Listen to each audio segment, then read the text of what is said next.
ಕಾಲ್ತುಳಿತ ಪ್ರಕರಣಕ್ಕೆ ಸಂಬಂಧಪಟ್ಟಂತೆ ದಯಾನಂದ್ ಸೇರಿ 5 ಪೊಲೀಸರ ತಲೆದಂಡವಾಗಿದೆ. ಬೆಂಗಳೂರಿನಲ್ಲಿ ಕಂಡು ಕೇಳರಿಯದ ಕಾಲ್ತುಳಿತ ಪ್ರಕರಣಕ್ಕೆ ಸಂಬಂಧಪಟ್ಟಂತೆ ಸರ್ಕಾರದ ವಿರುದ್ಧ ವಿಪಕ್ಷ ನಾಯಕ ಅಶೋಕ್ ಕಿಡಿಕಾರಿದ್ದಾರೆ.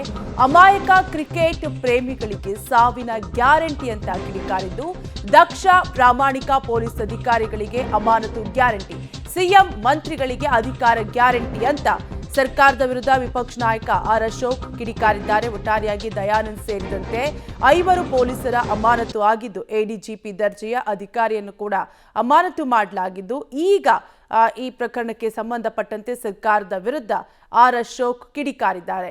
ಅಮಾಯಕ ಕ್ರಿಕೆಟ್ ಪ್ರೇಮಿಗಳಿಗೆ ಸಾವಿನ ಗ್ಯಾರಂಟಿ, ದಕ್ಷ ಪ್ರಾಮಾಣಿಕ ಪೊಲೀಸ್ ಅಧಿಕಾರಿಗಳಿಗೆ ಅಮಾನತು ಗ್ಯಾರಂಟಿ, ಸಿಎಂ ಮಂತ್ರಿಗಳಿಗೆ ಅಧಿಕಾರ ಗ್ಯಾರಂಟಿ, ಇದು ಕಾಂಗ್ರೆಸ್ ಸರ್ಕಾರದ ಯೋಗ್ಯತೆ ಅಂತ ಟ್ವೀಟ್ ಮಾಡುವ ಮೂಲಕ ಕಿಡಿಕಾರಿದ್ದಾರೆ.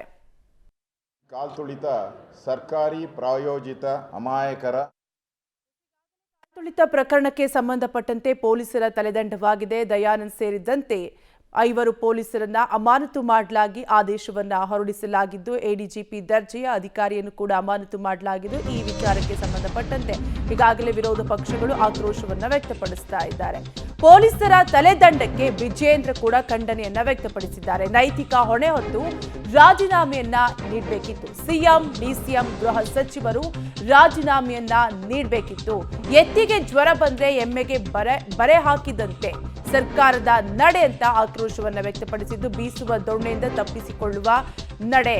ಎಕ್ಸ್ನಲ್ಲಿ ಬಿಜೆಪಿ ರಾಜ್ಯಾಧ್ಯಕ್ಷ ವಿಜೇಂದ್ರ ಕಿಡಿಕಾರಿದ್ದಾರೆ. ಒಟ್ಟಾರೆಯಾಗಿ ಈಗಾಗಲೇ ದಯಾನಂದ್ ಸೇರಿದಂತೆ 5 ಪೊಲೀಸರ ತಲೆದಂಡಕ್ಕೆ ಸಾಕಷ್ಟು ಆಕ್ರೋಶವನ್ನ ವ್ಯಕ್ತಪಡಿಸ್ತಾ ಇದ್ದಾರೆ. ವಿರೋಧ ಪಕ್ಷಗಳು ಕೂಡ ಆಕ್ರೋಶವನ್ನ ವ್ಯಕ್ತಪಡಿಸುತ್ತಿದ್ದು, ಸರ್ಕಾರದ ವಿರುದ್ಧ ವಿಪಕ್ಷ ನಾಯಕ ಅಶೋಕ್ ಸೇರಿದಂತೆ ವಿಜೇಂದ್ರ ಕೂಡ ಖಂಡನೆಯನ್ನ ವ್ಯಕ್ತಪಡಿಸಿದ್ದಾರೆ. ಬಿಜೆಪಿ ರಾಜ್ಯಾಧ್ಯಕ್ಷ ವಿಜೇಂದ್ರ ಕೂಡ ಖಂಡನೆಯನ್ನ ವ್ಯಕ್ತಪಡಿಸಿದ್ದು, ಟ್ವೀಟ್ ಮಾಡುವ ಮೂಲಕ ಆಕ್ರೋಶವನ್ನ ವ್ಯಕ್ತಪಡಿಸಿದ್ದಾರೆ.